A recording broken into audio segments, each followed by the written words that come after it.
কেবিনেটে গাখীৰ উৎপাদনৰ লগত জড়িত যিসমূহ কৃষক আছে আৰু যিসকল কৃষকে সমবায় সমিতিৰ জৰিয়তে গাখীৰ বিক্ৰী কৰে যেনেকুৱা সীতা জখলা হল আমুল হল পুৰবী হল তেওঁলোকৰ জৰিয়তে যোনে গাখীৰ বিক্ৰী কৰে তেওঁলোকক প্ৰতি লিটাৰত 5 টকাকৈ ৰাজ সাহায্য দিবলৈ সিদ্ধান্ত গ্ৰহণ কৰে অৰ্থাৎ এতিয়াৰ পৰা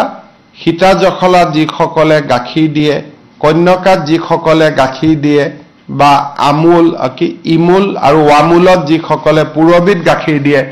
সেই খেতিয়কসকলে সেই সংস্থাবিলাকৰ পৰা যি পুঁজি পাবই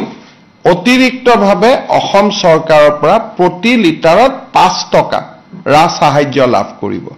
তাৰ যিটো পোৰ্টেল আছে সেই পোৰ্টেলটো আমি 1 ফেব্ৰুৱাৰী তাৰিখে আনুষ্ঠানিকভাৱে মুকলি কৰিম আৰু তাৰ পিছৰ পৰাই তেওঁলোকে 5 টকাকৈ প্ৰতি লিটাৰত অতিৰিক্ত কৰি চৰকাৰৰ পৰা ৰাজ সাহায্য পাব এইটো এটা আমাৰ কেবিনেটৰ আজি এটা গুৰুত্বপূৰ্ণ সিদ্ধান্ত হয় কেবিনেটে গাখীৰ উৎপাদনৰ লগত জড়িত যিসমূহ কৃষক আছে আৰু যিসকল কৃষকে সমবায় সমিতিৰ জৰিয়তে গাখীৰ বিক্ৰী কৰে যেনেকুৱা সীতা জখলা হল আমুল হল পুৰবী হল তেওঁলোকৰ জৰিয়তে যোনে গাখীৰ বিক্ৰী কৰে তেওঁলোকক প্ৰতি লিটাৰত 5 টকাকৈ ৰাজ সাহায্য দিবলৈ সিদ্ধান্ত গ্ৰহণ কৰে অৰ্থাৎ এতিয়াৰ পৰা সীতা জখলা যিসকলে গাখীৰ দিয়ে কন্যকাত যিসকলে গাখীৰ দিয়ে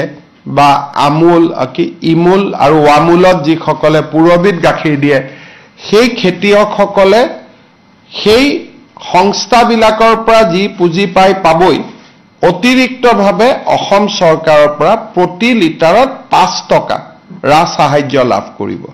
তাৰ যিটো পোৰ্টেল আছে সেই পোৰ্টেলটো আমি 1 ফেব্ৰুৱাৰী তাৰিখে আনুষ্ঠানিকভাৱে মুকলি কৰিম আৰু তাৰ পিছৰ পৰাই তেওঁলোকে 5 টকাকৈ প্ৰতি লিটাৰত অতিৰিক্ত কৰি চৰকাৰৰ পৰা ৰাজ সাহায্য পাব এইটো এটা আমাৰ কেবিনেটৰ আজি এটা গুৰুত্বপূৰ্ণ সিদ্ধান্ত